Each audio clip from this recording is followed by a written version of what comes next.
Ser podcast.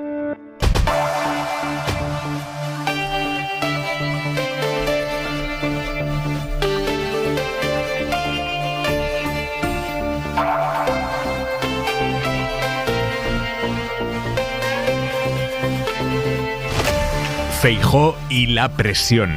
Al hombre fuerte que venía a robustecer al Partido Popular le ha entrado vértigo en cuanto ha sentido los primeros alientos de presión que se respiran dentro de la M30.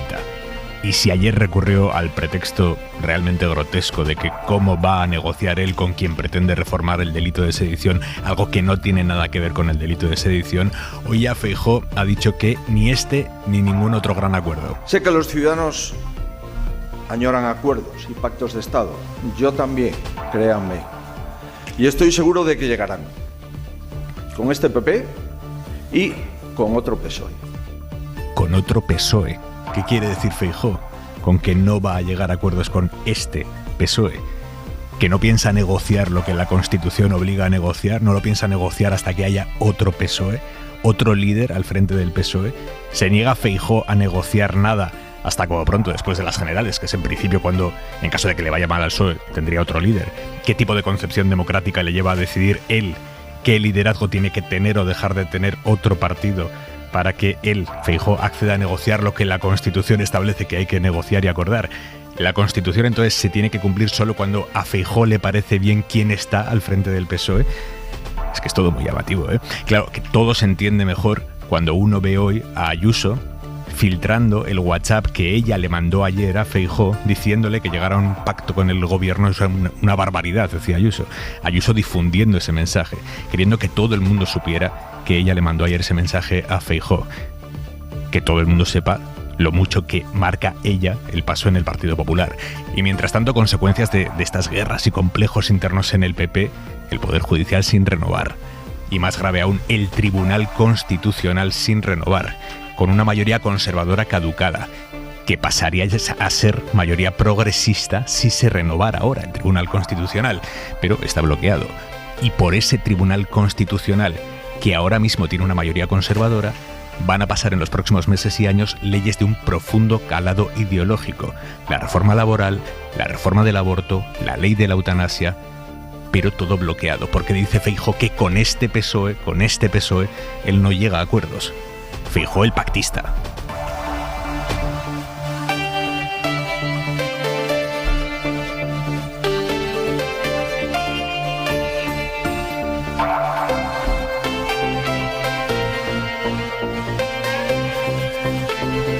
Y mientras media España va a aprovechar este puente para hacer el cambio de armario, ánimo desde aquí a todos ellos, el resto se va a ir, se está yendo ya a pasar fuera de casa estos últimos estertores del veroño, mitad verano, mitad otoño. 6 millones y pico de desplazamientos calcula la DGT, así que noche de radio y coche. Dirección General de Tráfico, David Iglesias, buenas noches. ¿Qué tal? Muy buenas noches. Todavía encontramos algunas dificultades en la entrada a Barcelona por accidente en la C58 a la altura de Montcada y Reisac, y en Toledo en la A5 en Santa Olalla, en este caso dirección a Madrid. También en Madrid la M40 presenta algunas dificultades en Coslada, sentido la autovía de Barcelona, la A2, y en la salida de Sevilla también leves dificultades todavía en la A92 en Alcalá de Guadaira. Por lo demás ya tráfico mucho más tranquilo a esta hora de la noche. Como siempre, pedirles precaución al volante de cara a este puente intenso en las carreteras. Viernes 28 de octubre.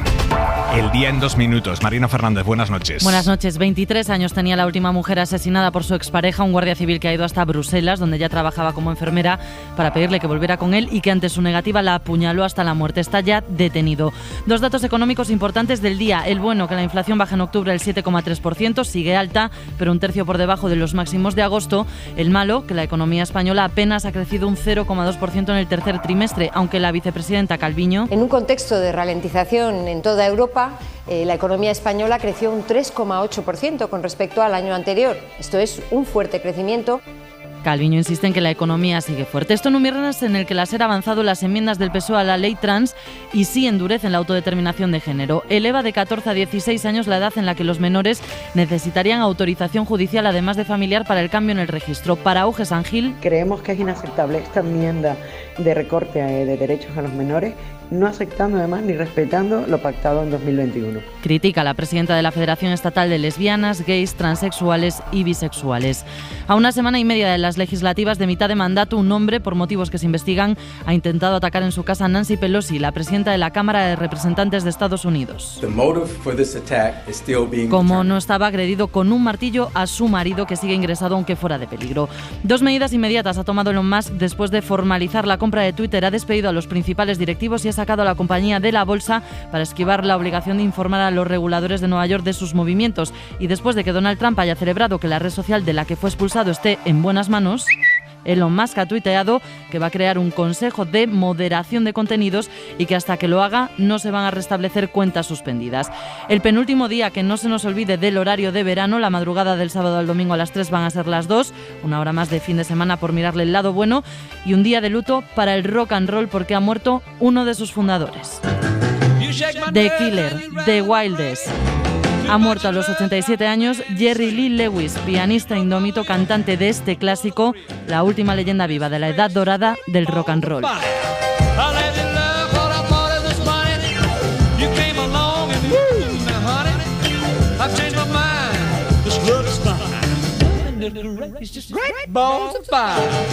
En la mesa del análisis esta noche, Esther Palomera, adjunta al director del diario.es. Palomera, buenas noches. Muy buenas noches. Lola García, directora adjunta de La Vanguardia. Lola, buenas noches. Hola, buenas noches. Y Ángel Munarriz, periodista de Infolibre. ¿Cómo estás, Munarriz? Muy bien, aquí estamos. Y en la contra de hora 25, Javois, buenas noches. ¿Qué tal, Aymar? Buenas noches. Yo sé que tú eras de esos niños, bueno, como todos los niños, que al dibujar un sol en la esquina superior de cualquier dibujo que hicieras, del campo, de lo que fuera. Tú nunca dibujaste un sol, ¿no? Seguro que sí. Y al dibujar el sol le ponías ojitos y le ponías una sonrisa. Bueno, pues resulta que el sol de verdad tiene, no voy a decir que tiene ojos y tiene sonrisa, pero parece que los tiene. Y la NASA ha captado por primera vez esa sonrisa. Y según explican los científicos, son unas manchitas que forman esa cara sonriendo, que vienen de regiones de la estrella en las que el viento sale hacia el espacio y forma esos dibujos, los ojitos y la sonrisa. A ver cómo hablo yo del sol jarreando como está jarreando en Pontevedra ahora mismo. Se escucha de fondo la lluvia. En fin, verlo, ver esas imágenes, ver al sol en general con una sonrisa de par en pleno calentamiento global no es muy tranquilizador. Coincidamos en que no le dejan a uno bastante sosegado. Ola de calor en noviembre, miras para arriba y lo ves descojonándose. En fin, lo único positivo es que los que no creen en el cambio climático, en las vacunas, en cualquier cosa ya demostrada científicamente, suelen ser los primeros. Eso es verdad, que se tragan las caras de Belmez. Así que con suerte, a lo mejor deciden acercarse un poco al sol a ver de qué va eso, con los resultados previsibles. Es un fenómeno bonito. Como fenómeno bonito no deja de ser un poco chorrada, pero ya sabes que a veces aquí los viernes dedicamos esta sección a no ponernos dramáticos. Y que el sol empiece a tener cara no es dramático. Es de hecho, creo que una gran noticia. Todos tenemos derecho a una cara. Tiene miles de millones de años, no es menor, ya no hace falta pixelarlo. Lo inquietante sería que se empezase a aparecer, esto lo he pensado mientras lo iba escribiendo, ojo, lo inquietante sería que se empezase a aparecer alguno de nosotros. Es decir, que esas regiones de viento que salen hacia afuera y forman una cara, salgan como cuando haces un ejercicio de manualidades con las tijeras y el papel, y de repente salga tu cara y tengas a todo el espacio flipando, diciendo que además se permanezca así varios años, que cada mañana salgas a la calle. No sé si te acuerdas de aquel personaje de Woody Allen que tenía la cara de su madre en el cielo, ocupándolo todo. Bueno, pues pero con el sol en tu cara, el sol cara a ti, no nos equivoquemos. Y ya me voy, que ya... Qué telita hoy, Telita, Javois, un beso. Un beso, buen fin de... Chao. Y ha terminado esta noche la entrega de los premios Princesa de Asturias en Oviedo, en el Teatro Campamor, que ha acogido momentos muy, muy emocionantes, como el discurso de Juan Mayorga, excepcional, como siempre, él sí que es un sol. Allí en Oviedo está María Manjabacas. María, buenas noches. Buenas noches, Aymar. Ha sido el momentazo de la noche, el momentazo de los premios, cuando las divas del flamenco, Carmen Linares y María Pajés, con micrófono, con mantón en mano, se han puesto a cantar y a bailar juntas sobre un escenario. Nunca se había visto esto en el Teatro Campamor. Y el cuadro, hoy el cuadrito se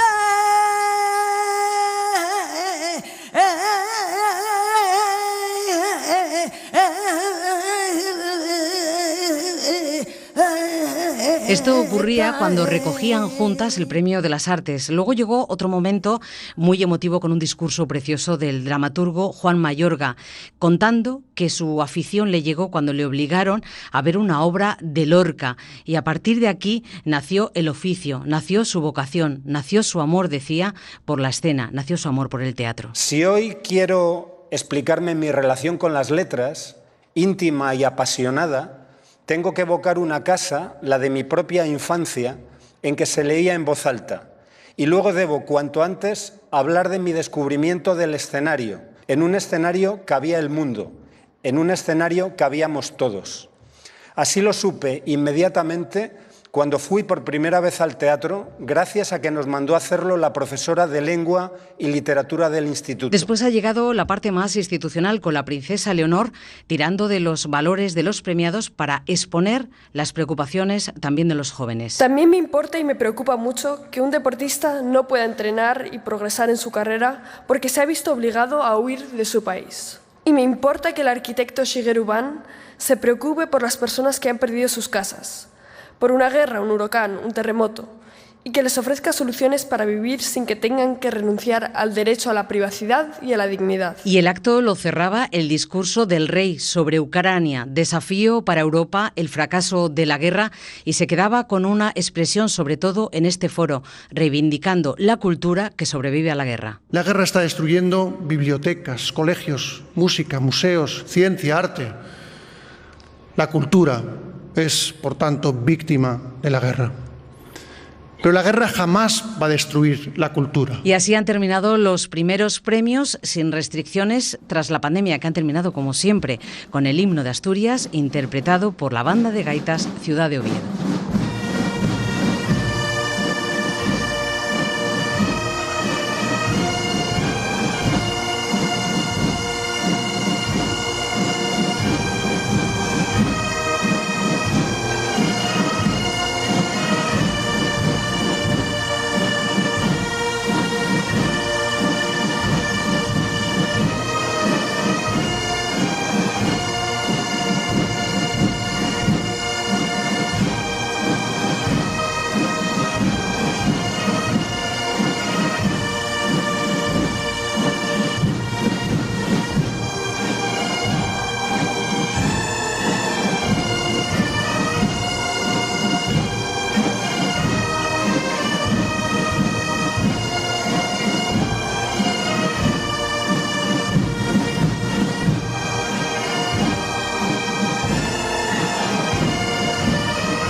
Hora 25, con Aimar Bretos. Se va mañana Feijóo a una pulpada organizada por el PP de Lugo, a ver si allí concreta un poco más el líder del PP, hasta qué punto su cierre en banda a cualquier acuerdo con el PSOE tiene matices, tiene excepciones, o es que directamente ya no cree que tenga nada que negociar con el PSOE o pactar con el PSOE en lo que queda de legislatura, que también puede ser. Poco a poco vamos conociendo más datos que explican en qué momento Feijóo decidió ceder anoche a las presiones de la ala más dura de la derecha, dentro y fuera de su partido. Hoy Ayuso, como decíamos hace unos minutos, se ha encargado de difundir a todo el mundo que ella le mandó un WhatsApp a Feijóo diciendo que pactar con el gobierno era una barbaridad. No fue la única que a través del móvil o a través de los medios de comunicación le dijo a Feijóo por ahí no, y Feijóo asumió que por ahí no. Mariela Rubio, buenas noches. ¿Qué tal? Buenas noches, Aimar. Sí, Génova ha tratado hoy de desmontar la premisa de que Feijóo cedió a las presiones del ala dura, insistiendo en que la decisión respondió al clamor de todo el partido, no de solo un sector. De hecho, en cuanto ha trascendido el intercambio de mensajes con Ayuso, Génova se ha apresurado a añadir que el líder habló con varios dirigentes territoriales, entre ellos Moreno Bonilla, no sospechoso de ser del ala dura, y que hoy ha hecho explícito su apoyo al líder. Mientras Génova insiste en el mensaje textual de que Feijóo, a diferencia de Sánchez, escucha a los suyos antes de tomar decisiones, aunque las asuma después, como él mismo decía, al 100%. Y yo asumo el 100% de esa responsabilidad. Hasta que hablé con el presidente del gobierno y el presidente del gobierno me confirmó que efectivamente se reformaría el delito de sedición. no tomé esa decisión. En cualquier caso, Aimar Feijóo no sale indemne en lo orgánico de esta negociación porque ha generado suspicacias desde el principio en los sectores más duros y ha fracasado en solucionar el desbloqueo como esperaban los moderados. De momento, la reacción del líder del PP ha sido no solo cerrar la puerta definitivamente a este acuerdo, sino alejar también cualquier otro con el gobierno en lo que queda de legislatura. Un gobierno en el que están que fuman en pipa con este desplante de Feijóo, básicamente con el hecho de que Feijóo supedite cualquier futuro gran acuerdo con el PSOE a que el PSOE cambie de líder, que es básicamente lo que ha dicho Feijóo. Inma Carretero, buenas noches. ¿Qué tal? Buenas noches. En la gira africana de Pedro Sánchez hemos visto al presidente pasar con 24 horas de diferencia de la confianza casi plena en el acuerdo a la indignación. En Nairobi, el miércoles, en una charla informal con los periodistas, tenía claro que Feijóo no iba a ceder a las presiones porque todo estaba hecho, y en rueda de prensa a la mañana siguiente en Pretoria: nunca como ahora hemos estado tan cerca de llegar a un acuerdo. Nunca como ahora. Y esto creo que es una buena noticia y da también prueba de la voluntad política de ambas partes. Como solo quedaban flecos, Pedro Sánchez pidió ayer a su jefe de gabinete que le organizara una llamada con el líder de la oposición. Lo hicieron a las 6:30 de la tarde y a toda velocidad, escoltado por la policía en el trayecto de vuelta de la celda de Nelson Mandela en Johannesburgo. Quedan en hablar el miércoles que viene, el día 2 de noviembre, después del puente, y luego nos sorprenden con un comunicado a las 8:30 de la tarde, cuando el presidente del gobierno estaba volando. Y con la sorpresa en el cuerpo, en la escala en Luanda, porque el avión tenía que repostar combustible, se acercó a los periodistas el presidente para compartir su indignación. Feijóo había filtrado la conversación que habían mantenido cuando él estaba fuera de juego en el avión, así que para Sánchez la sedición es solo una nueva excusa.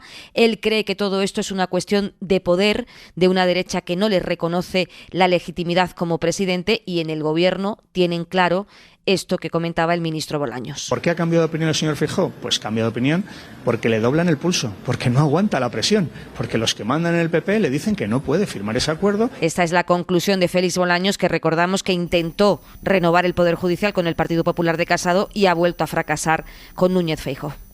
Esther Palomera, Lola García, Ángel Munarriz, vuestro análisis de lo que ha ocurrido aquí, de lo que hay de fondo en esta voladura de puentes por parte del líder del PP, con ese mensaje de Feijóo de que cualquier futuro acuerdo él lo supedita a que haya otro PSOE. Se entiende que está hablando de que el PSOE cambie de líder, que salga del sanchismo, que es como lo llaman en la derecha.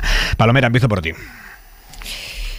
Bueno, yo creo que Feijóo lo que ha hecho es situar al Partido Popular en la casilla de salida, que es exactamente donde lo dejó la anterior dirección, Pablo Casado, en negar la legitimidad del presidente del gobierno, en tanto en cuanto está poniendo trabas a que un presidente elegido democráticamente en las urnas pueda impulsar su propia agenda legislativa. Es decir, Feijóo considera que es él quien le tiene que decir al presidente del gobierno y al partido mayoritario en el Congreso de los Diputados si puede reformar o no el Código Penal, y además está diciendo que con él no va a negociar. Es decir, que siente la necesidad de imponer también en el Partido Socialista quién tiene que ser el interlocutor con el Partido Popular. A mí me parece que el fondo ya de por sí es grave. Todos sabemos las circunstancias y el marco en el que se encuentra en este momento el Poder Judicial. Arrastra una crisis institucional de gravedad máxima desde hace 4 años, con dimisión del presidente del Supremo, que no había ocurrido nunca en democracia, salvo la dimisión de Carlos Díbar por motivos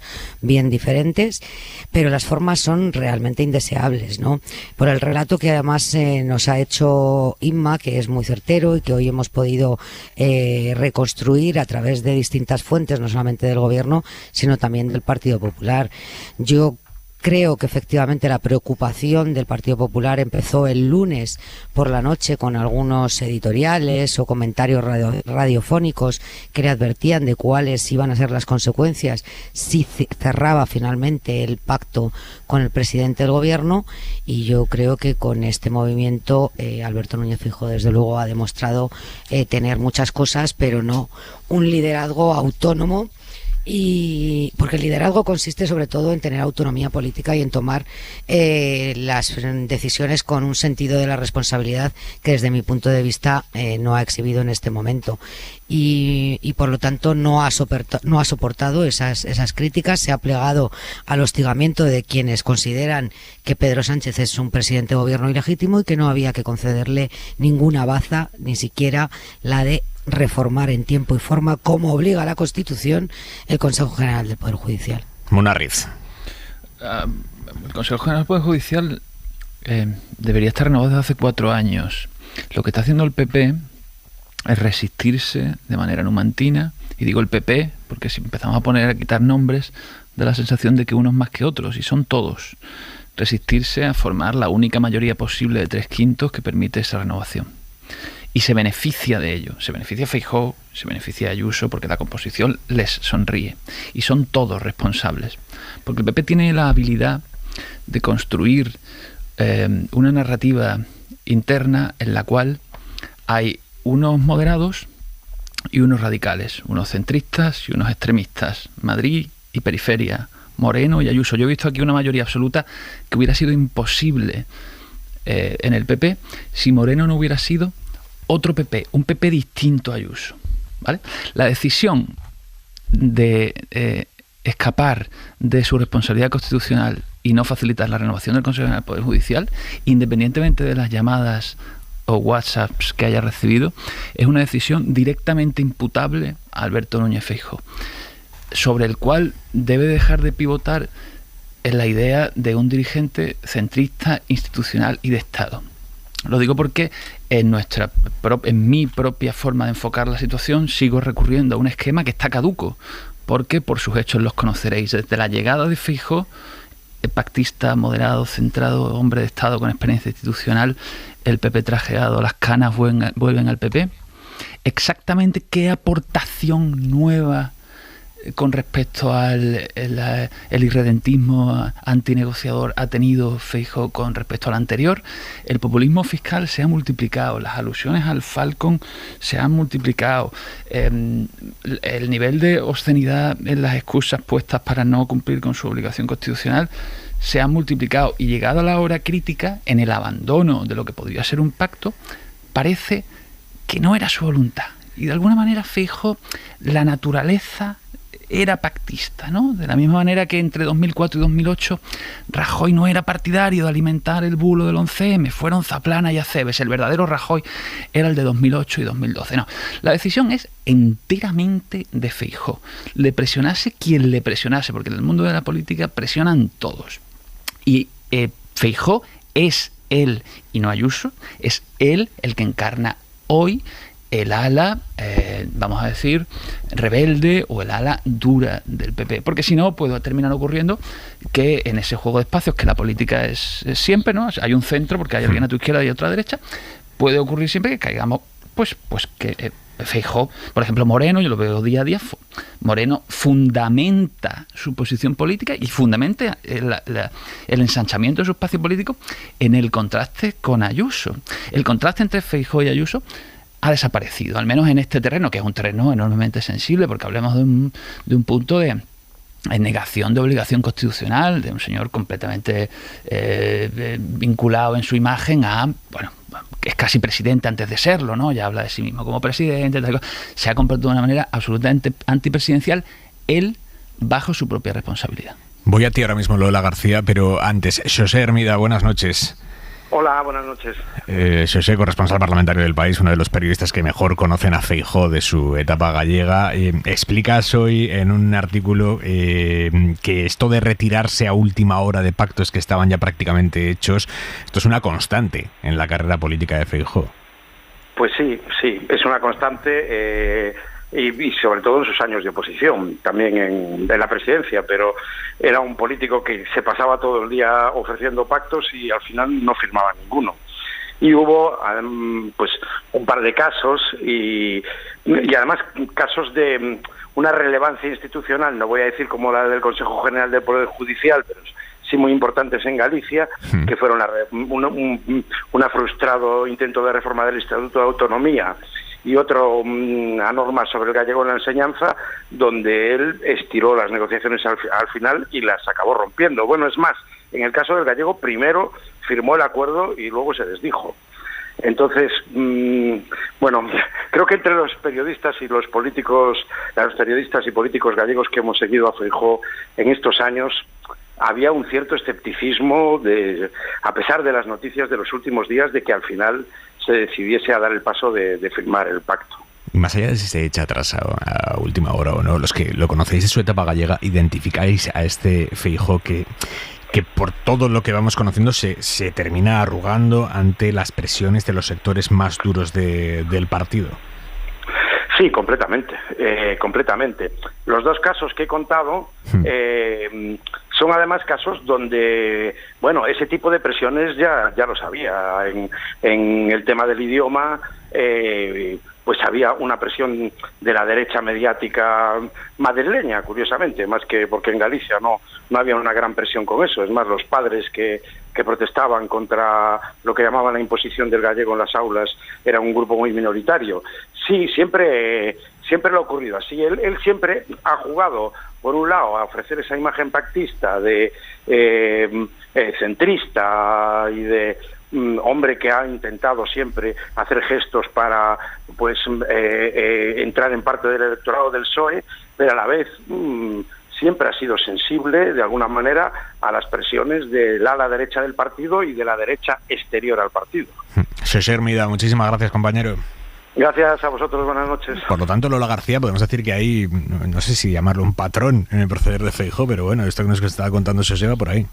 Sí, es muy interesante. Yo he leído la información que había hecho en El País y realmente es muy curioso porque coincide con otros periodistas que conocemos de Galicia, ¿no? Sobre la manera de proceder de Feijóo, ese intentar conciliarlo todo y al final pues te acabas quedando fuera de cualquier pacto, fuera de cualquier compromiso, ¿no? Al final, yo es que tengo la sensación de que nos han facilitado el trabajo a los periodistas, ¿no? Normalmente tienes que ir a buscar, pues qué es lo que ha ocurrido realmente, cómo ha transcurrido ese desacuerdo, y resulta que nos lo han facilitado, pues Díaz Ayuso, Jiménez Los Santos, han explicado perfectamente, no, si hemos sido nosotros que le hemos dicho, le hemos presionado para que se echara atrás y le hemos pedido que esto, que por aquí no se puede ir, ni le hemos marcado las líneas rojas, ¿no? Con lo cual no hacía falta ni que el gobierno dijéramos construyera ese relato, ¿no? para acusar a la otra parte. Creo que ha sido bastante evidente, y eso abre, yo creo, una crisis de credibilidad importante en la figura, en el líder, porque recordemos que además Feijóo fue elegido de una manera muy particular. Si Casado tenía, digamos, la autoridad que le confiere haber sido elegido en unas primarias, en el caso de Feijóo es un poco más extraña la situación, ¿no? Con lo cual vamos a ver cómo evoluciona ese liderazgo, ¿no? Porque yo creo que queda bastante tocado internamente. ¿Lo ves así, Palomera? Bueno, yo creo que queda tocado externamente en la medida en que él mismo ha deconstruido la imagen con la que se presentó en Madrid, de moderación, dialogante, estadista, hombre de acuerdos y de pactos, de entendimiento, y desde luego la interna, por supuesto. Nada ha cambiado. Como dice Lola, se ha encargado la inquilina de la Puerta del Sol de retransmitirnos prácticamente a todos los medios de comunicación. He sido yo quien ha conseguido doblarle el pulso, además de algunos comunicadores, ¿no? Y editoriales de prensa escrita. Yo con Munarriz quiero discrepar en una cosa.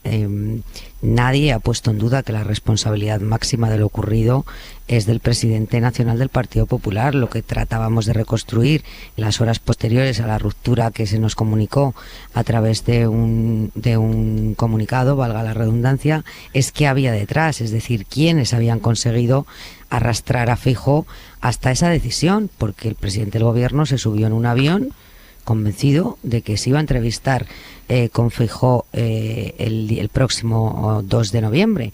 Y efectivamente, si en algo coinciden las dos versiones, es en que el acuerdo estaba prácticamente cerrado. Es más, a falta de dos mínimos detalles que el gobierno había tenido a bien concederle a Rajoy que pusiese su guinda para vender el acuerdo, y como si hubiera arrancado él unas dos últimas cuestiones al presidente Sánchez. Por lo tanto, yo creo que él mismo ha deconstruido la imagen que pretendía o que ha pretendido vendernos desde que llegó a Madrid, y que no tiene nada que ver con la realidad, como nos ha contado José hace un momento, pero no solamente con su pasado en Galicia, tampoco tiene que ver con la realidad de su pasado como gestor de grandes empresas públicas. Yo recuerdo perfectamente a Alberto Núñez Feijóo como presidente del Insalud. Como presidente de Correos le traté menos, pero como presidente del Insalud sí, y le acompañaba la misma estrategia. Munarriz. Creo que a Feijóo en parte también lo han convencido. Es decir, Feijóo no escribe una hoja en blanco en el PP. Feijóo sabe al frente de qué organización está, sabe los antecedentes que tiene esa organización, sabe lo que es el PP de Madrid, y Feijóo ha cambiado de opinión. Evidentemente eso tiene una lectura interna, pero el hecho de que ha cedido a unas fuerzas a las que él se oponía me parece benévolo con su conducta en este asunto, en el que no solamente bajo su responsabilidad, sino con toda la autoridad para hacerlo y con todas las posibilidades de hacerlo, decide no hacerlo.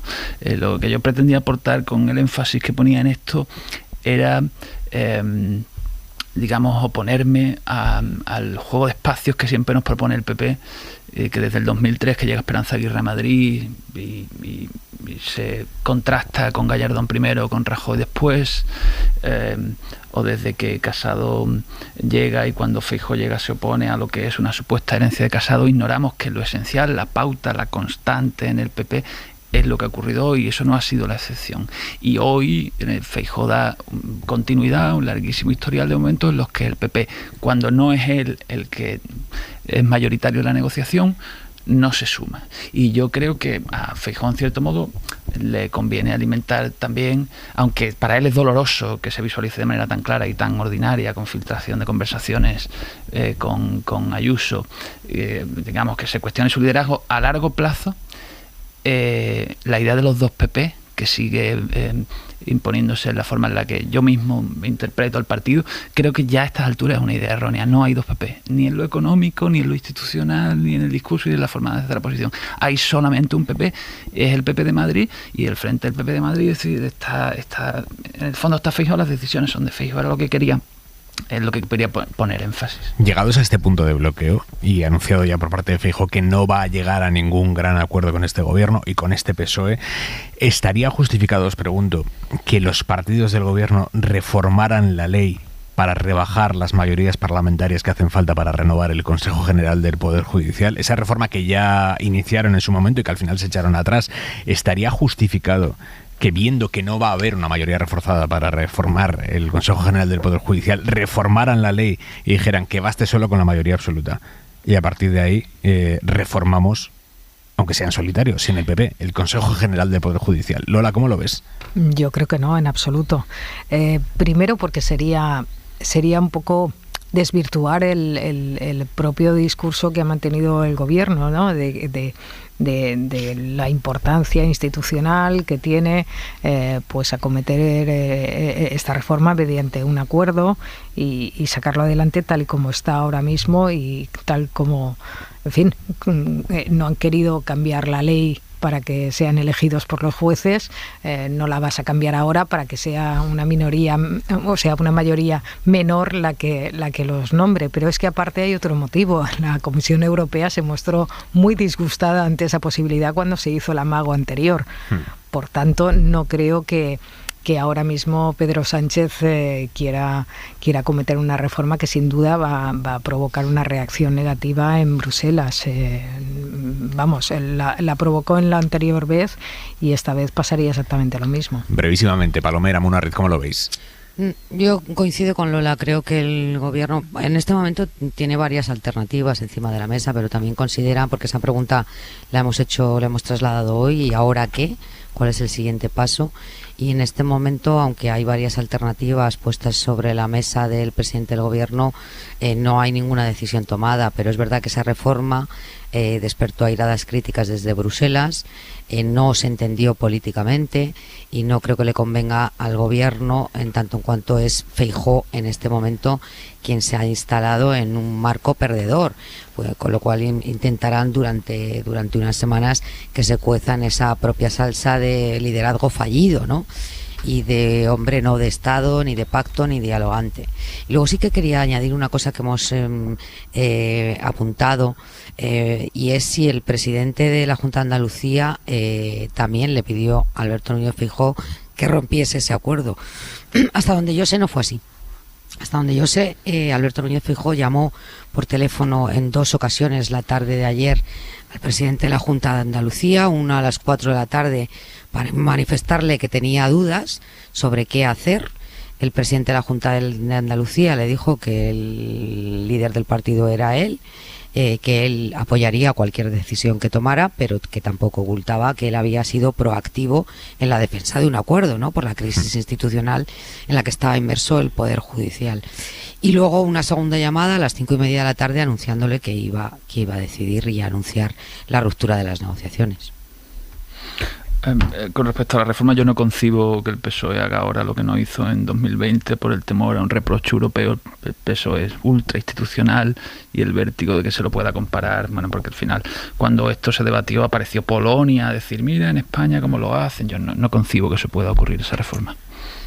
Y hay una derivada muy colateral, pero interesante de esta ruptura de las negociaciones para renovar el Poder Judicial, y es que Feijóo posiblemente, bueno, no, seguro que sin quererlo, pero le ha ahorrado una crisis interna gordísima a Yolanda Díaz.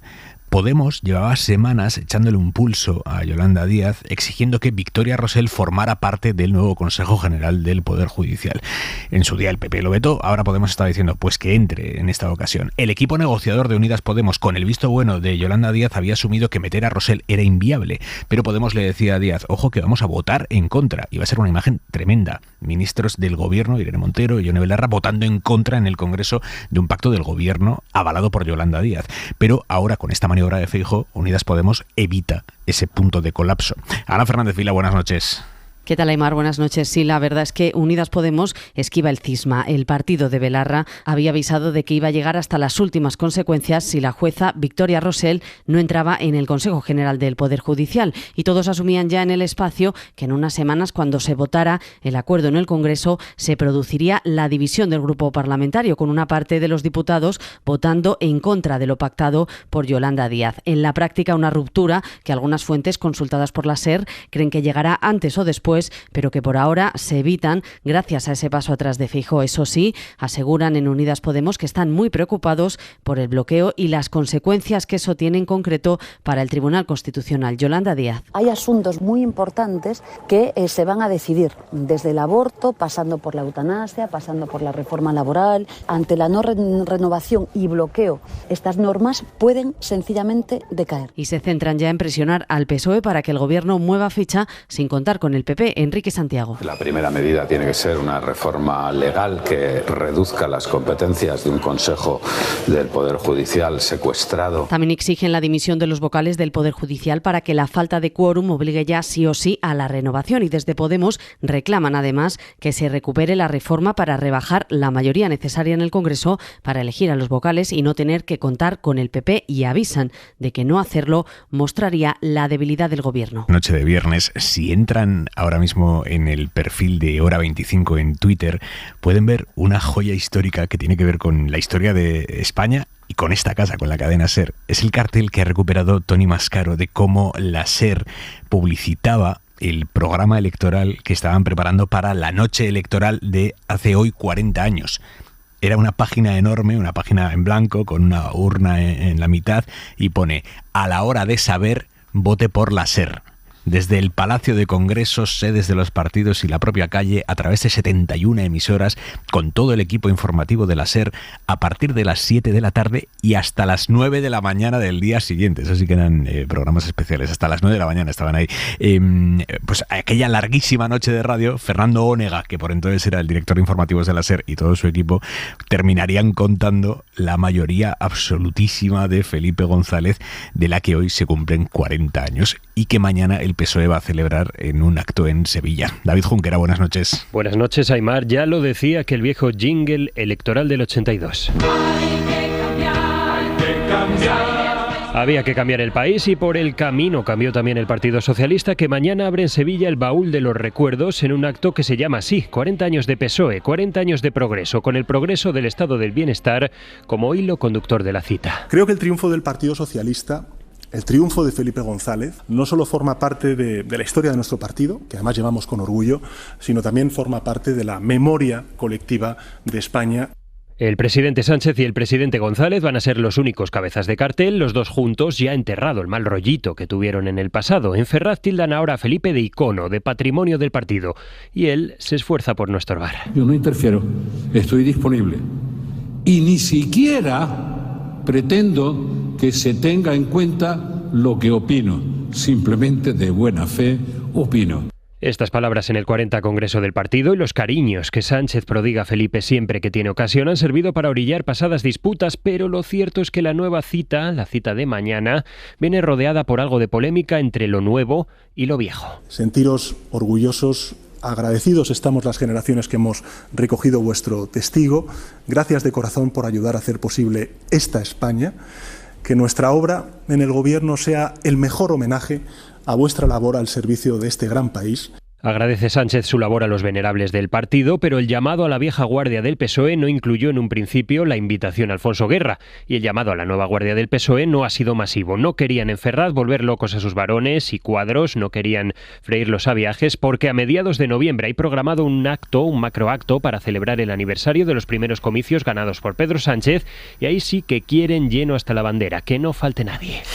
Palomera, tú que conoces como pocos el PSOE por dentro, la realidad orgánica del PSOE, ¿cuál es la relación del Partido Socialista actual respecto a sus mayores, respecto a la historia reciente y no tan reciente del PSOE? Pues depende de qué mayores y de qué momento, Aymar. A ver, yo creo que se han limado muchísimas asperezas entre las generaciones anteriores a la de Pedro Sánchez y la que ocupa ahora la dirección del Partido Socialista desde que Pedro Sánchez está en el gobierno, y porque el que Sánchez haya contado con algunos socialistas que trabajaron para direcciones anteriores, eso ha ayudado a allanar el camino. Ahora, si me preguntas, ¿es la misma relación la que tiene Pedro Sánchez con Zapatero que la que pueda tener con Felipe González? Pues rotundamente no. ¿Es la misma la que tiene con González que la que tiene con Alfonso Guerra? Pues no, porque con González hay una comunicación, a pesar de que no es permanente, pero sí es fluida, pero con Alfonso Guerra es inexistente. A mí me parece que el 40 aniversario de una victoria electoral histórica como fue la del año 82 hubiera merecido una mayor implicación de todos los cuadros y todos los dirigentes del Partido Socialista. Ahora, siempre hay quien se queja, como ha sido el caso de Alfonso Guerra por no haber sido invitado, y hay quien mira todo esto con distancia, quien no le pone el apasionamiento de otros exdirigentes, como puede ser Joaquín Almunia, que en el diario le hemos entrevistado esta semana, y a mí la verdad es que me ha parecido una conversación deliciosa, porque muy interesante. Joaquín Almunia, que fue ministro en los gobiernos de Felipe González, en el primero por supuesto y en posteriores, pone mucha distancia, y sobre todo viene a decir esto de ni cualquier tiempo fue mejor, ni nosotros éramos más listos que los que hay ahora, ni éramos tan estadistas, y gobernar hoy es tremendamente complicado. A mí me ha parecido una conversación muy, muy enriquecedora y muy recomendable para todos aquellos que siguen en ocasiones respirando por la bilis que dejó correr el Partido Socialista en aquel comité federal tan traumático que vivió hace unos años, ¿no? Lola García. Es que me parece muy interesante esas reflexiones de Almunia, porque ponemos normalmente la carga de la prueba de las relaciones en la generación más joven, es decir, en los que están ahora, ¿no? Cómo se llevan estos que están ahora con aquellos que son los referentes y tal, en el sentido de si los veneran y respetan demasiado, ¿no? Porque va como implícito. Y a lo mejor es que aquellos tienen una visión de lo que hicieron, que evidentemente la profunda transformación que supuso la victoria socialista para este país nadie la discute. Pero es que ha habido algunos personajes, y me estoy refiriendo sobre todo pues a Alfonso Guerra, también un poco a Felipe González, que han actuado con respecto a los líderes posteriores con un punto de soberbia, para decirlo claramente, ¿no? Que no han sabido tampoco encontrar su lugar, ¿no? Que, en fin, que han ejercido de jarrón chino de muy mala manera en muchas ocasiones, ¿no? O sea que no solamente es cómo se llevan los de ahora con los de antes, sino también un poco cómo han asumido los de antes, ¿no? Pues que el Partido Socialista no puede ser siempre el que fue en su época, ¿no? La nostalgia vende mucho, pero aún así las cosas evolucionan, la sociedad evoluciona, y efectivamente hoy en día hacer política es algo muy, muy difícil. Tendemos a banalizarlo rápidamente, pero el escrutinio al que se somete cualquier político y la exposición pública hoy en día y la rapidez con la que ha de tomar decisiones es tremendo, ¿no? No tiene nada que ver con aquella época. Y luego que también el tiempo lo borra todo, o lo tamiza todo, ¿no? Porque, claro, hay reproches que se le hacen a la actual dirección del Partido Socialista y al presidente del Gobierno, que si uno echa la vista atrás y ve cómo actuaba pues Alfonso Guerra cuando era el número 2 del Partido Socialista, pues probablemente no había ninguna diferencia, ¿no? Es verdad que los debates eran más enriquecedores, que los órganos intermedios del Partido Socialista eran más activos en la toma de decisiones, bien, todo eso está bien, pero el que se mueva no sale en la foto no se lo inventó Pedro Sánchez, ¿eh?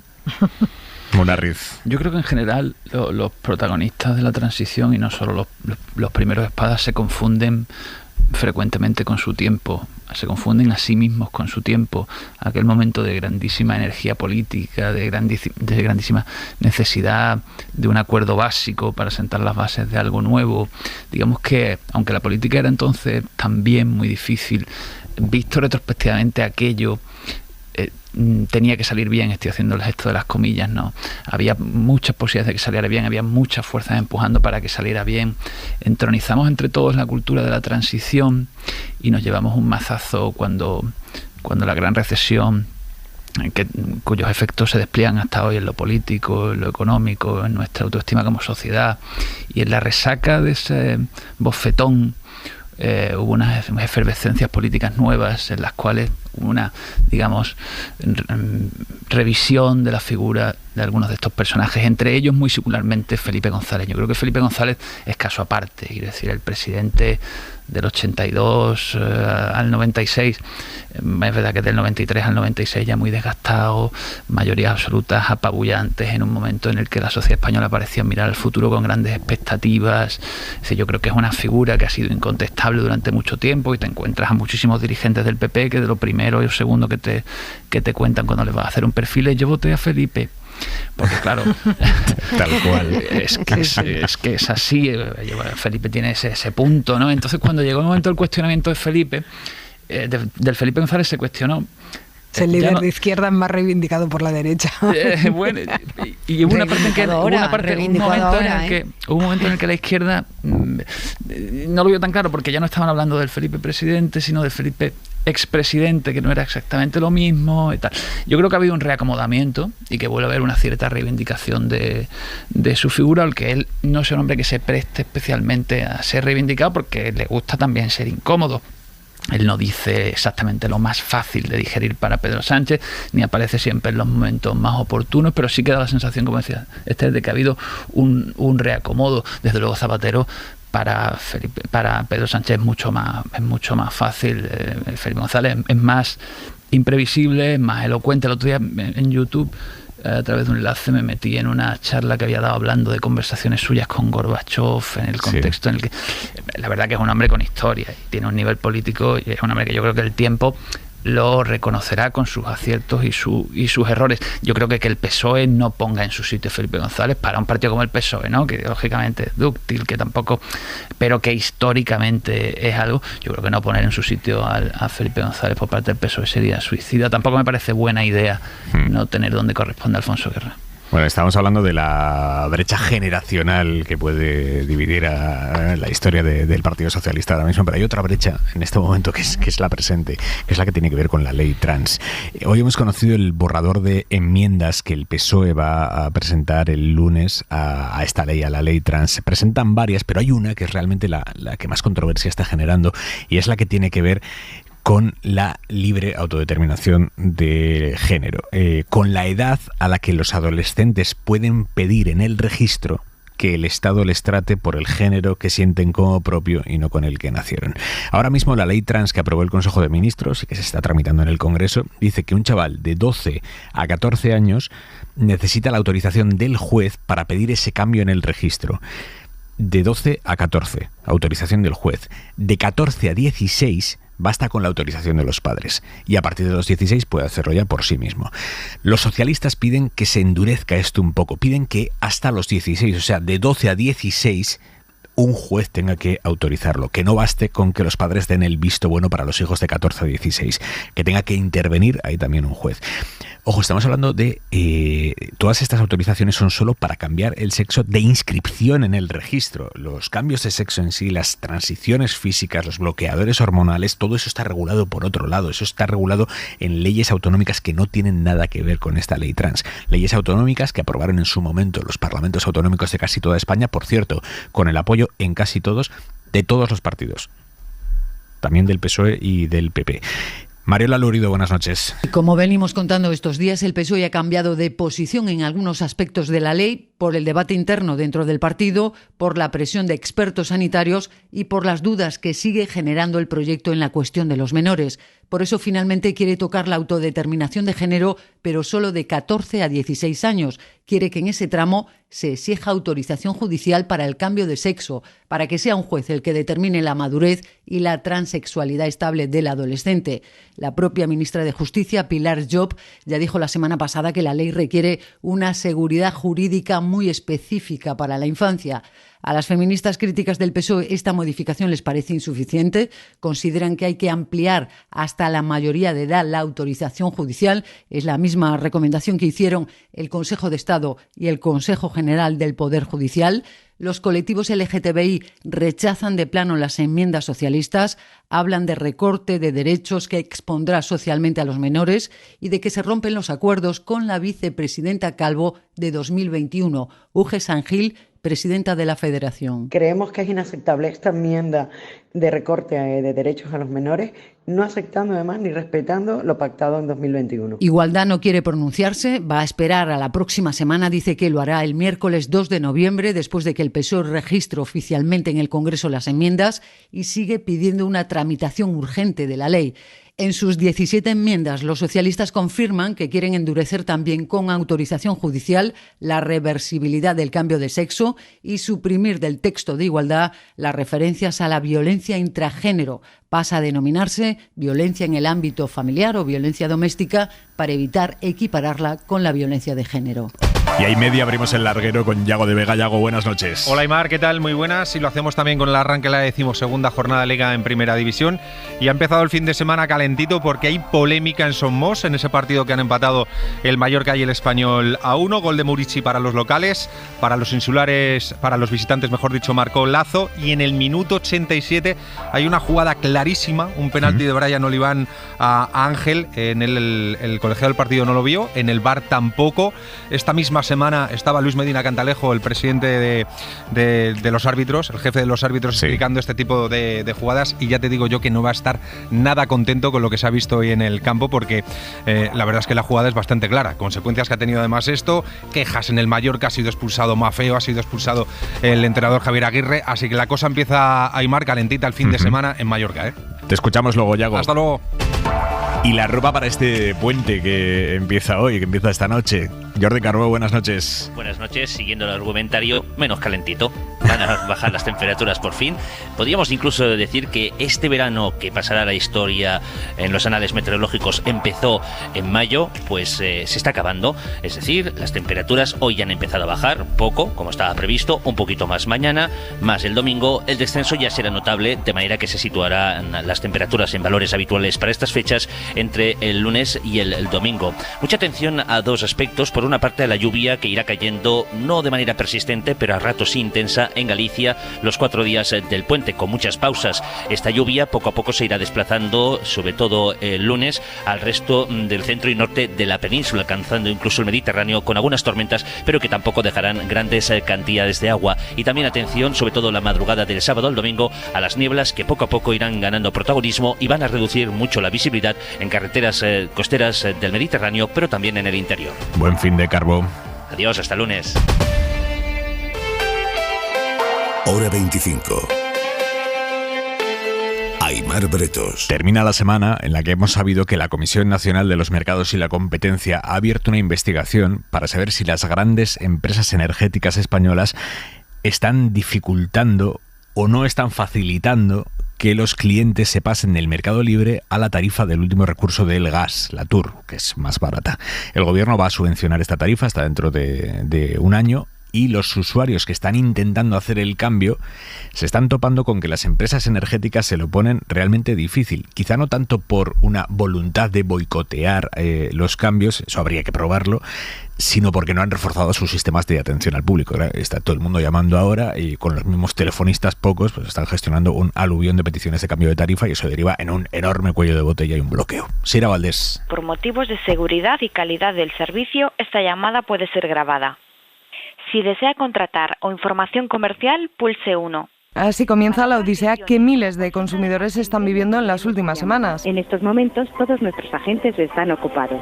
Por favor, espere. Más de 20 días le ha llevado a David poder cambiar su contrato de gas natural del mercado libre al regulado. Pasarse horas y horas, yo me pasé horas, allí no contesta a nadie. Simplemente siempre están ocupados los operarios, espera un momento y musiquita, y llega un momento en que te hartas de musiquita. Dije, esto es una batalla perdida, lo dejo ya porque no quiero perder más tiempo. Y él ha tenido suerte, dice, porque a sus más de 80 años domina las herramientas digitales y ha podido hacer el cambio a través del formulario en la web de la compañía, pero reconoce que no todo el mundo tiene los conocimientos necesarios para poder aprovechar esa vía. Bueno, yo tengo un conocimiento de informática bastante fuerte. Incluso a mí me cuesta trabajo y me lleva mucho tiempo porque realmente no es fácil.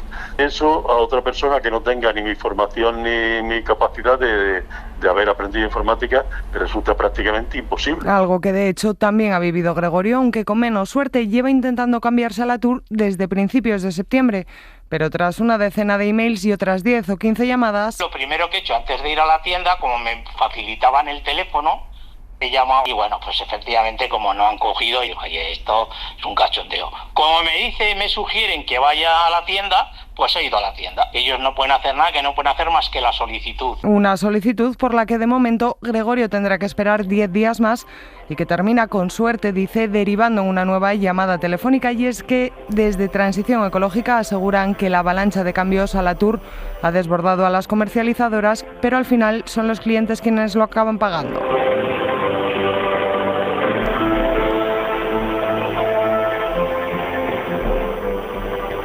Y Brasil vota este domingo en la vuelta definitiva de las presidenciales. Bolsonaro contra Lula.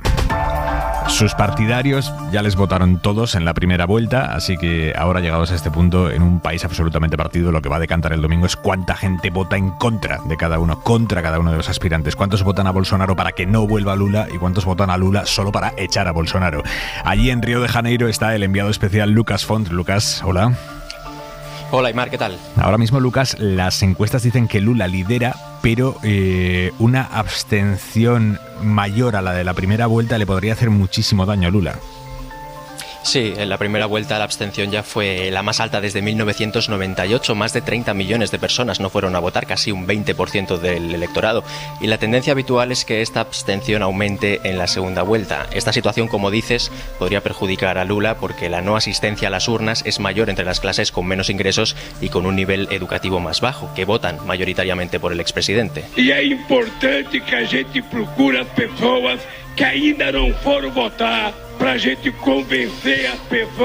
Lula ha hecho varios llamamientos al voto para este domingo y también ha movilizado a gobernadores y alcaldes afines para que permitan que los electores no paguen en el transporte público el domingo. Algunos aliados de Bolsonaro se han resistido a hacerlo, como el gobernador de Minas Gerais, un estado clave, aunque este mismo viernes la justicia le ha ordenado hacerlo también. Veremos cuánto influye esto en el resultado final. Por ahora las últimas encuestas dan como ganador a Lula con el 53% de los votos válidos frente al 47% de Bolsonaro. Estamos hablando de que puede haber una altísima abstención. Claro, en principio sorprendería que hubiera tantísima abstención en un país en el que es obligatorio votar. Si tienes entre 18 y 70 años es obligatorio que vayas a votar y si no te ponen multa, claro, dices, va a haber abstención. Claro, luego vas al detalle de la multa que te ponen y son como unos 60 céntimos de euro al cambio, Lucas. Sí, son sanciones prácticamente simbólicas. La multa económica es casi insignificante y luego existen otras sanciones como la imposibilidad de renovar el pasaporte o de acceder a concursos públicos, aunque también es verdad que estas sanciones afectan menos a las clases más desfavorecidas, que seguramente no cuenten con los recursos para salir del país o con el nivel educativo para optar a cargos públicos, por ejemplo. En los últimos días ha aumentado muchísimo, Lucas, el nivel de propagación de noticias falsas y eso ha obligado al Tribunal Electoral a intervenir con más contundencia. Los dos candidatos están tratando de convencer a los votantes indecisos, que son los que no sienten especial simpatía por ninguno de los dos, y esto ha hecho que se dé más importancia a los mensajes negativos hacia el rival que a las propias propuestas. Está explicado por qué que os bandidos gostam tanto do Lula. Os criminosos escolheram Lula para presidente. El Tribunal Electoral ha ordenado retirar decenas de vídeos como este, en el que la campaña de Bolsonaro asocia a Lula con la delincuencia. Y en el lado contrario también ha ocurrido algo parecido. É monstruoso. Bolsonaro revela que comeria carne humana. El Tribunal Electoral prohibió a la campaña del expresidente asociar a Bolsonaro con el canibalismo, como hizo en este vídeo. A pesar de esto, el número de noticias falsas está en aumento en los últimos días y los jueces del tribunal han decidido intervenir con más contundencia. Algunas de sus decisiones han sido prohibir la publicidad pagada en las redes sociales entre hoy viernes y el lunes, y reducir el plazo para eliminar las noticias falsas de 24 horas ha pasado a tan solo 2. En cualquier caso, Lucas, más allá de las noticias falsas, que es un problema que tenemos todos, y ahora vamos a entrar en ello cuando hablemos de Twitter, pero lo más delicado es el escenario de qué pasaría si finalmente Bolsonaro pierde, Lula gana. ¿Qué haría Bolsonaro? Porque lleva semanas sembrando dudas sobre el proceso electoral, ya denunció sin pruebas que algunas radios estaban evitando emitir sus anuncios de campaña, esta semana ha hablado de manipulación, acusado al Tribunal Electoral de favorecer a Lula, está sembrando la sospecha preventivamente. Sí, Bolsonaro parece estar preparando el terreno para una posible derrota este domingo. Esta semana ya denunció, como dices, que algunas radios del noreste del país le estaban perjudicando intencionadamente al no emitir sus anuncios de campaña. Sou vítima mais uma vez. Onde poderia llegar as voces do meu povo. Decía Bolsonaro el miércoles en un acto con miles de seguidores que es una víctima otra vez y acusó al Tribunal Electoral de interferir en la campaña y de favorecer a Lula. El tribunal descartó un informe presentado por Bolsonaro alegando que no aportaba suficientes pruebas e incluso ha decidido investigar si el presidente está cometiendo un crimen electoral intentando desestabilizar la campaña. Vamos a ver si Bolsonaro sigue por esta vía hasta el día de las elecciones. Todo apunta a que sí. Una buena oportunidad para comprobarlo, Aimar, será en poco más de 3 horas en el último cara a cara entre los dos candidatos antes del domingo. ¿Que puede decantar mucho voto, Lucas? Pues vamos a ver, yo creo que al final la clave está en convencer a los electores que optaron por Tebet y por Ciro Gómez en la primera vuelta. Ahí está gran parte del éxito. ¿Qué perspectiva de domingo tenemos? Quiero decir, ¿a qué horas sabremos ya resultados electorales más o menos fiables, definitivos? Pues los colegios electorales cierran a las 5 de la tarde, serán las 8 de la tarde en España, con el cambio de hora del sábado, y veremos cuánto tarda el recuento. Esta vez habrá menos votos que contar, porque ya los diputados federales, los diputados estaduales y los senadores ya no se eligen este domingo, por tanto serán solo gobernadores y el presidente, y por tanto debería ser un poco más rápido. Calculo que sobre las 8 o 9 de la noche, hora local aquí en Brasil, ya empezaremos a tener un resultado más o menos fiable. Pues te escuchamos el lunes en el Ágora. Lucas, un abrazo. Perfecto, Aimar. Hasta luego. Y decía, vamos a hablar de Twitter, porque Elon Musk, el empresario que está agitando el mundo, y le encanta además, Elon Musk considera que la anterior dirección de la empresa que se ha comprado, que es Twitter, dentro de sus planes para evitar la difusión de noticias falsas o mensajes peligrosos, terminó coartando la libertad de expresión de muchos usuarios, incluyendo, por ejemplo, Donald Trump, el ahora expresidente de Estados Unidos, pero el que Twitter le cerró la cuenta cuando era presidente de Estados Unidos. Estaba agitando a un ataque, a un asalto al Capitolio. Elon Musk se ha comprado Twitter. Lo primero que ha hecho ha sido despedir a los 4 principales jefes, entre ellos a su directora legal, que es quien, se entiende, tomó la decisión última de cerrarle la cuenta a Trump. Le cerraron la cuenta, como digo, después de que azuzara aquella violencia, pero claro, se la cerraron sin orden judicial, mediante cerrarle la cuenta a un presidente legítimamente, democráticamente elegido. Bueno, ahora está por ver si bajo el control de Elon Musk, Twitter se convierte en algún lugar sin ningún tipo de política de moderación, por ejemplo, 0 políticas de moderación para mensajes conspirativos, 0 políticas de moderación que limiten mensajes desestabilizadores.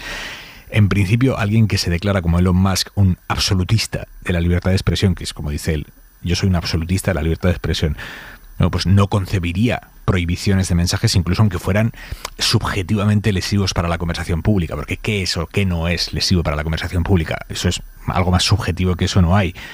Es un debate muy delicado. Él de momento lo que ha dicho esta noche es que ahora que él ya tiene el control de Twitter, va a formar un consejo de moderación de contenidos, dice, con puntos de vista muy diversos. Y hasta que hayamos formado ese consejo de moderación de contenidos, aquí no se va a restablecer ninguna cuenta que estuviera cerrada y demás.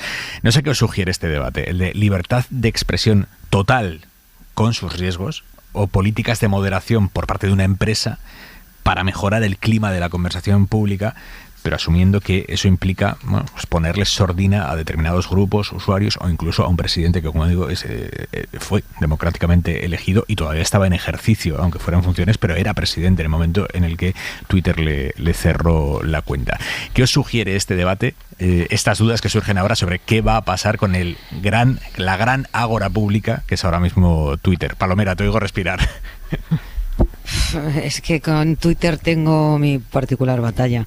A ver, empiezo por decir que me parece obsceno que alguien pueda desembolsar 44.000 millones de dólares para comprar una empresa, pero dicho esto y dejando aparte este apunte, yo creo que los límites a la libertad de expresión en Twitter o en cualquier orden de la vida tienen que ser los mismos que establece la legislación. Da igual que tú cometas un delito en la barra de un bar que en una red social. ¿Cuál es el problema de Twitter? Que no ofrece o no exige garantías de identidad a todos aquellos que abren una cuenta de Twitter. Quiero decir, Trump probablemente cometió delitos a la hora de expresarse en su cuenta de Twitter. Decenas y decenas, por lo tanto podía haber sido perseguido perfectamente por la justicia, pero es que además quien debería de poner esos límites también, o unas normas internas, es la empresa, y yo empezaría por exigir la identificación no solamente de personajes públicos que son públicos y no ocultan sus identidades, sino de todos aquellos usuarios que se esconden detrás de identidades falsas para difamar, para difundir bulos y para rayar la legalidad de una forma permanente, ¿no? Yo creo que las reglas deben de ser las mismas en todas las empresas. Si tú delante del micrófono de Hora 25 difamas a alguien, tienes que responder ante la justicia, ¿no? Pues en Twitter debería ser exactamente igual. Pero no lo es. No lo es, claro que no lo es. Vamos, yo con el paso de los años he tenido posiciones mucho más extremas con Twitter. Yo es que decidiría prohibir directamente Twitter a todos los políticos. Es que en Twitter la indefensión que tienes, ¿no?, en determinados momentos es vamos. Y más las mujeres que los hombres. Es que pero claro, o sea, partiendo de que la libertad de expresión total no existe, porque en el momento, claro, si tú permites que en tu medio, porque Twitter no deja de ser un medio de comunicación de alguna forma, ¿no? Claro. Entonces, claro, si tú permites que haya bots, que haya cuentas falsas, que se incite al odio, o que, en fin, eso no nos lo permiten al resto de medios de comunicación, ¿no? ¿Pero por qué consideráis que Twitter es un medio de comunicación? Un medio de comunicación es una plataforma en la que hay un emisor institucional que emite hacia el resto. Twitter no hay un emisor. Es una forma de comunicación, es una forma de comunicación. Pero como el teléfono, y no es un medio de comunicación. Bueno, yo creo que es diferente, porque es un soporte en el que hay un responsable detrás que debería salvaguardar determinadas, que ese espacio en el que se están intercambiando comunicación pues tuviera unas ciertas normas. O sea, es que incluso hasta en un bar, cuando tú discutes con alguien, pues no coges una silla y se la tiras por la cabeza. O sea, y ahí dices, bueno... No, pero mira, me parece un ejemplo buenísimo el del bar. Es como si pidiéramos al dueño del bar que se responsabilizara sobre el contenido de lo que se discute en su bar. Sí, es como si pidiéramos responsabilidades penales al señor que está detrás de la barra por una ofensa que se ha producido al otro lado de la barra, dentro de su bar. Pero a ver, ¿no? pero a ver, ¿qué tipos de delitos se pueden cometer o se han cometido en Twitter? Pues amenazas, injurias, calumnias, acoso, infinidad de delitos, ¿vale? Twitter es un altavoz, el mismo que tú tienes ahora en el estudio de Hora 25. Si tú cometes un delito de injurias y calumnias delante del micrófono que tienes ahora mismo delante, el receptor de ese delito inmediatamente te denuncia ante los tribunales de justicia, o ante la policía, o ante quien corresponda. Y sin embargo, cuando alguien está cometiendo un delito en este momento en Twitter y tú denuncias a la empresa que se está cometiendo un delito y además mandas copia a la Policía Nacional, te dicen que se desentienden del problema. Claro, en el ejemplo del bar, al menos el dueño del bar debería cooperar con la justicia.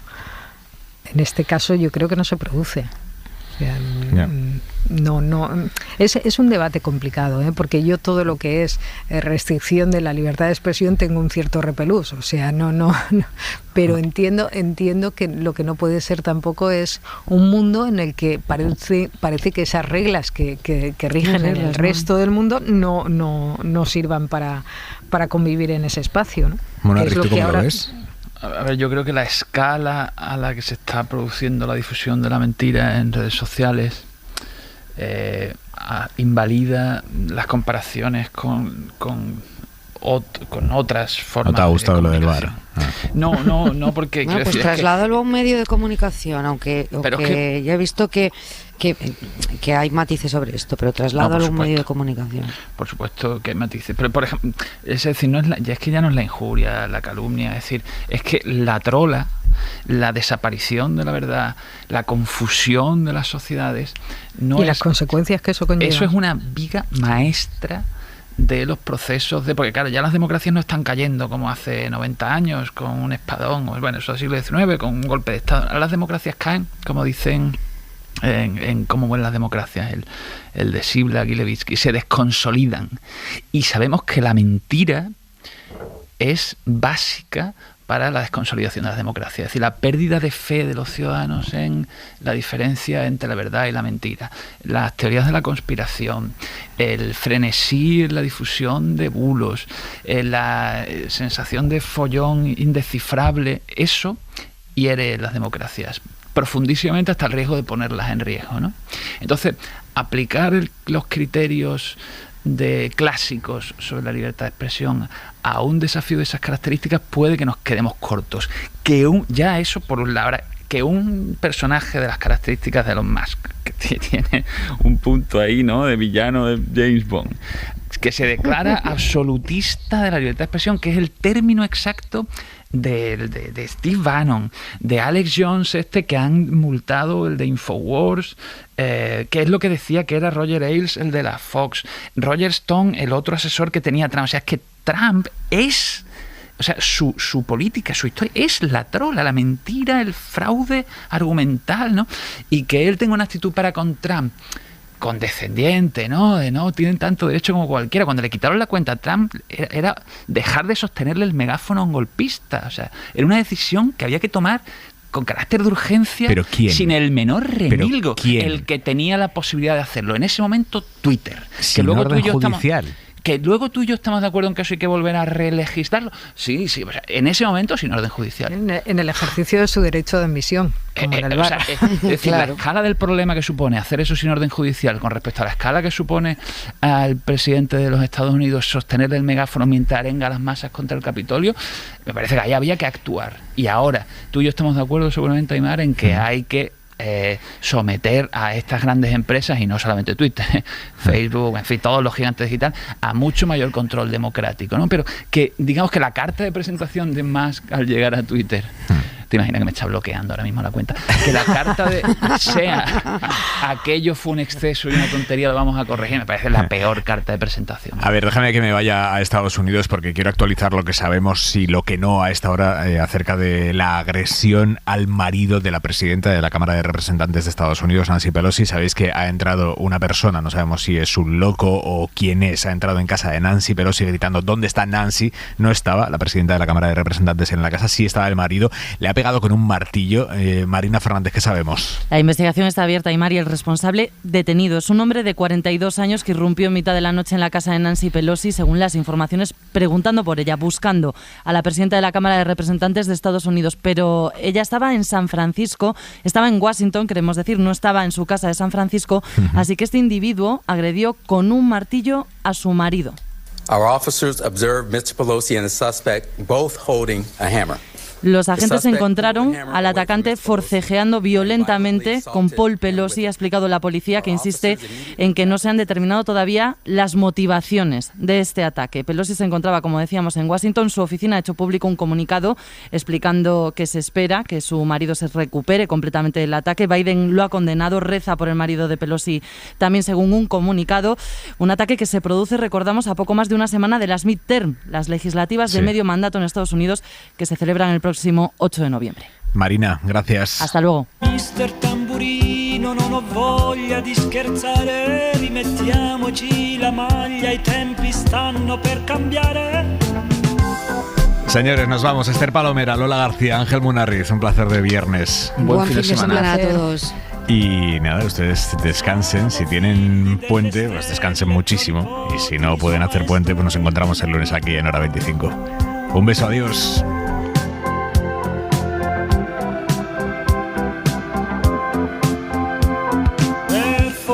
Il mio razzismo non mi fa guardare quei programmi demenziali con tribune elettorali.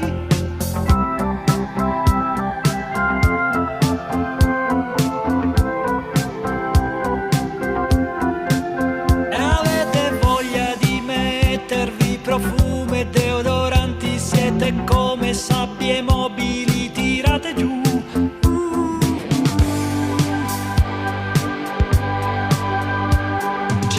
Chi si mette degli occhiali da sole per avere più carisma e sintomatico mistero.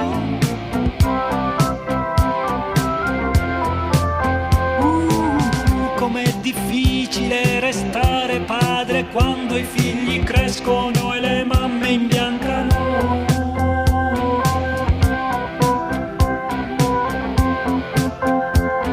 Quante squallide figure che attraversano il paese, come misera la vita negli abusi di potere.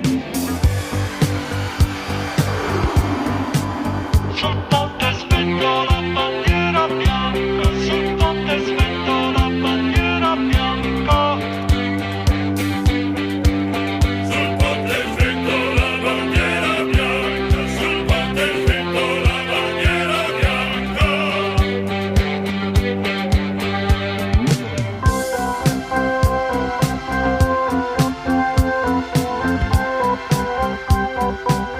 Hora 25, con Aimar Bretos. Suscríbete a Hora 25.